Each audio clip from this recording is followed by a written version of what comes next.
தம்பி, தமிழ்நாட்டுல 2 கட்சி தான் மெயின். ஒன்னு நான், இன்னொன்னு அவன். நாங்க 30 வருஷமா எதை நம்பி அரசியல் பண்றோமோ அத அரைச்சீட்டுல எழுதிட்டு வந்து நிக்கிற.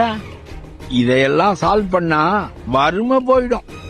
வறுமை போயிட்டா ஓட்டுக்கு காசு வாங்குவானா? சோத்துக்கு அலையணும்.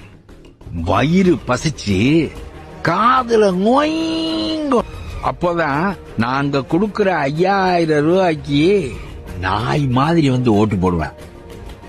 234 தொகுதியிலையும் என் ஆளுங்களை நிறுத்துறேன். உங்ககிட்ட அவ்வளவு பணம் இருக்கா?